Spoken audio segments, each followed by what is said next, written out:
شهر رمضان الذي أنزل فيه القرآن. أعوذ بالله من الشيطان الرجيم. بسم الله الرحمن الرحيم. نحمده ونصلي على رسوله الكريم. أما بعد.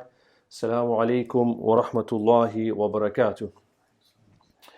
As we fulfill the first week of fasting during this month of Ramadan, I felt it was worth reflecting upon how fasting, which is something that many religious communities even before Muslims would do and still continue to do, is something that's part of our nature, what we call the Fitrah.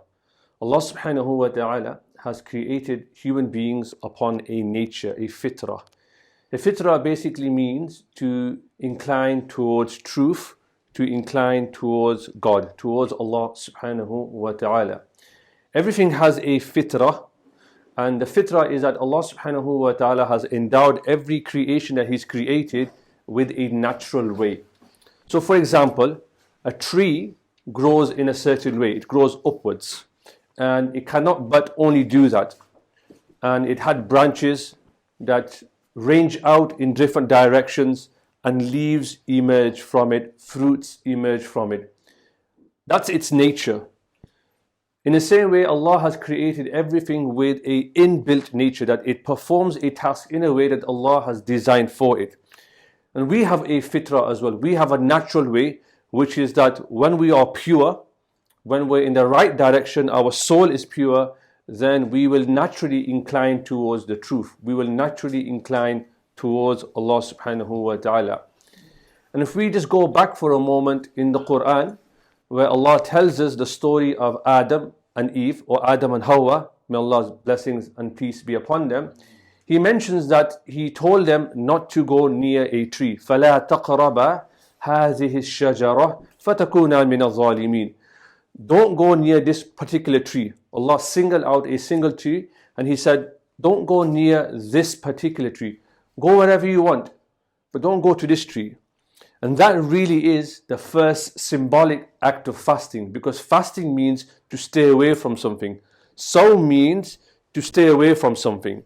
So the first fasting, the first fitrah, the first act of fitrah took place even before we came into this world, which is Allah told them in Jannah to fast.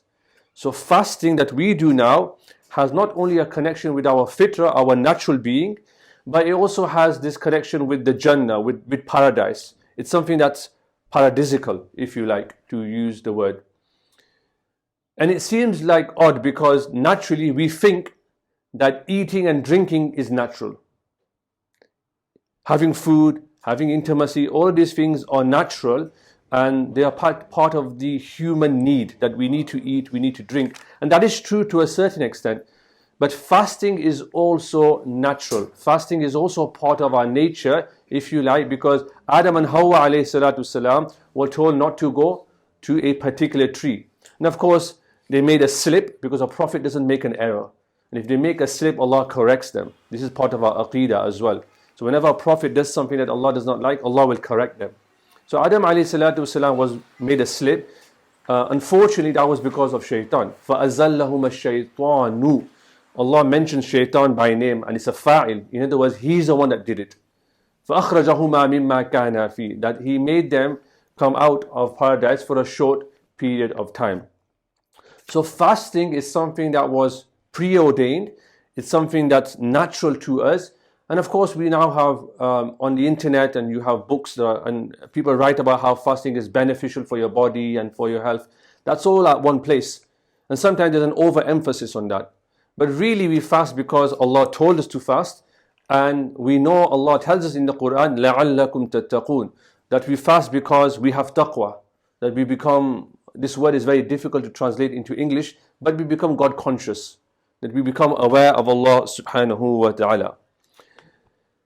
And one of the great scholars of Islamic history, Ibn Arabi rahmatullahi alayh, in one of his many great works, in his Futuhat Makkiyah, talks about how if you want to reach Allah subhanahu wa ta'ala, you have to go through 4 deaths, four types of dying, if you like. And this also comes from a saying that the ulama talk about, where they say, Mutu qabla an tamutu. Die before you die.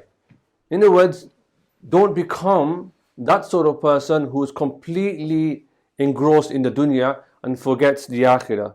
Right? Become like a dead soul who is ready to meet Allah subhanahu wa ta'ala, and don't be overwhelmed by your lusts and your desires.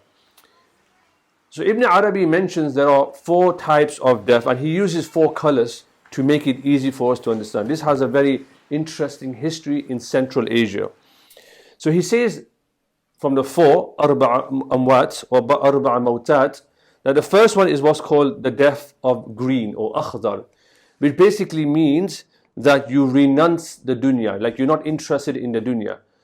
Umar ibn Khattab radiallahu ta'ala anhu, who was a powerful caliph, Amir al-Mu'mineen, was someone who was invested with immense power. But we know that when he wore his cloak, it had 13 patches in it. At the conquest of Palestine, when he arrived, he did not arrive with a huge army and with expensive clothing on, nothing like this. He sat on a donkey and he was in a humble state before Allah subhanahu wa ta'ala, because he understood that having responsibility, being the Amir of the believers, is a burden. And this is radical, because in our society everybody wants to become the leader, everybody wants to become the authority. But Muslims understood that becoming a person in authority is a burden. It's something that you should not be really running after, rather it's something that one should be shying away from. Right? This is something that's understood in Islamic history. It's very radical today, because now we all want to promote ourselves and get to the top. In Islam, this was not really the case.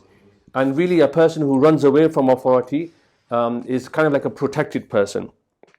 So first is to run away from the dunya and not to be engrossed in the dunya. And the reason they say it's green, now you can see why green is important, they use it in flags and other things as well, is that it also reminds us of Khidr alayhi salatu wasalam in Surah Kahf. Khidr comes from the word green as well, and green means a life-giving force. Life, nature, it gives you this idea of Jannah. So when you renounce the dunya, you're getting attracted towards the akhirah, which is the Jannah, because Jannah is green. Jannatu Adn, which is what the place from where our mother and father Adam and Hawa alayhi salatu wasalam came. So he says this is the first death that you have to go through.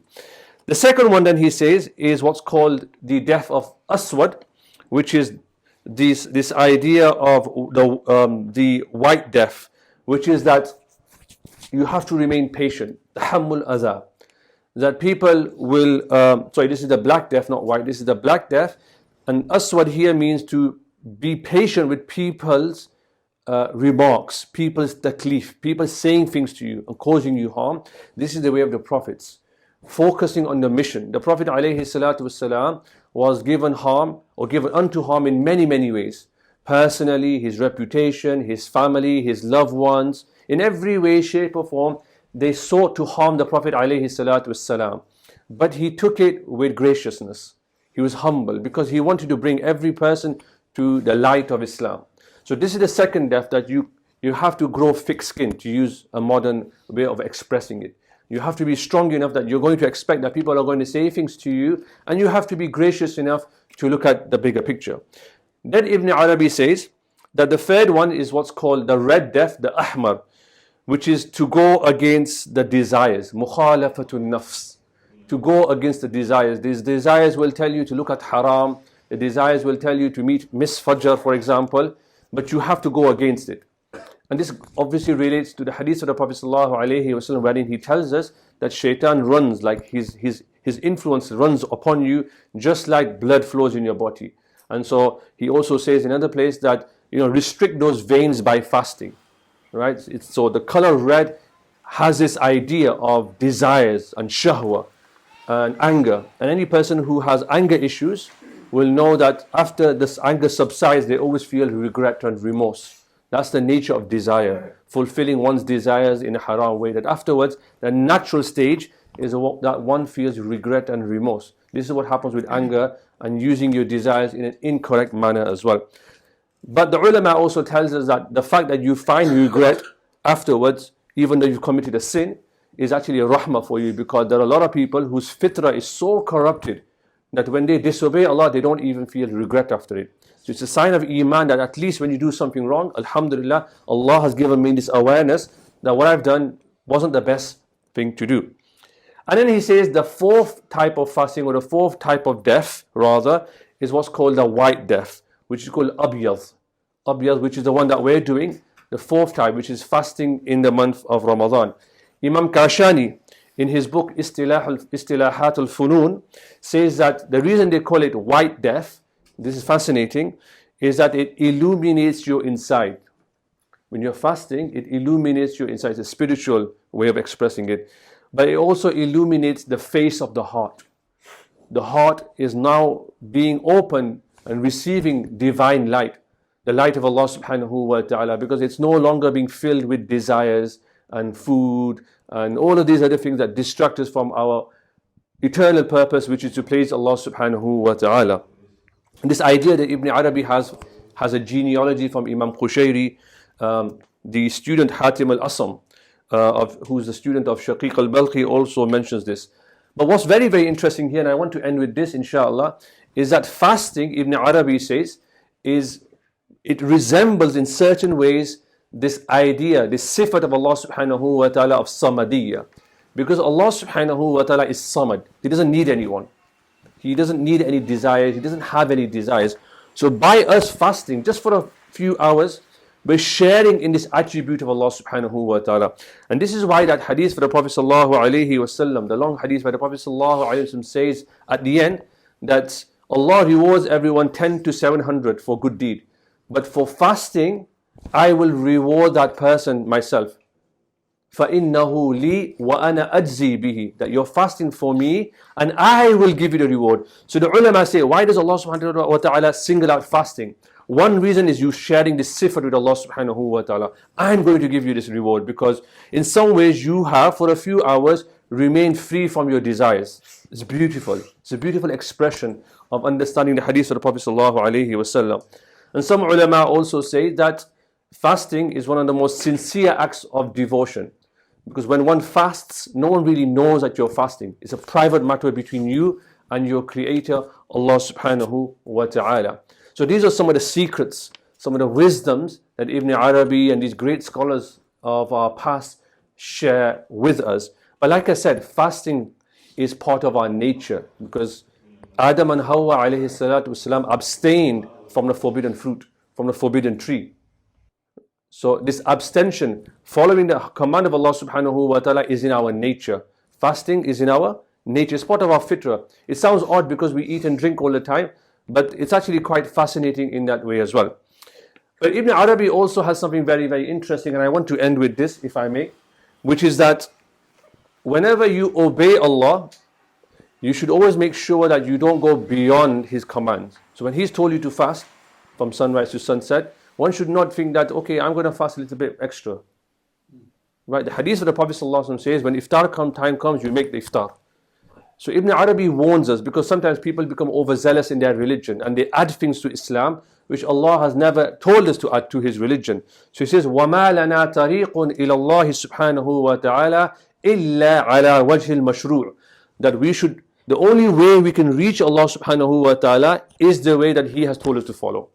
So sometimes you have extremes. Some people are deficient in obeying Allah and some people are overzealous. Islam is a middle path. And so this is something interesting. He actually said this is su'ul adab. By doing this, by becoming overzealous, it's not just fasting, anything else you want to take. Any other example, religious act that you want to take. By doing it too much, by forcing yourself, by adding things to it that Allah never added, the Prophet never added, he calls it su'ul adab. This is disrespectful to Allah subhanahu wa ta'ala. It's like you're saying, Allah protect us, that I know better. That I know what's best for me. No. Submission to Allah is to know that what Allah decrees for you is in your best interest. And not to add to that, and not to take away from that as well. This is perfect obedience to Allah subhanahu wa ta'ala. Udkhulu fi silmi kaffa. Enter the submission to Allah subhanahu wa ta'ala in its entirety. So we ask Allah subhanahu wa ta'ala to bless us in this month of Ramadan, to really enlighten our hearts and enliven our need to Allah subhanahu wa ta'ala. Subhanallah bihamdihi, subhanakallahumma bihamdika, nashhadu an la ilaha illa anta nastaghfiruka wa natubu ilayk.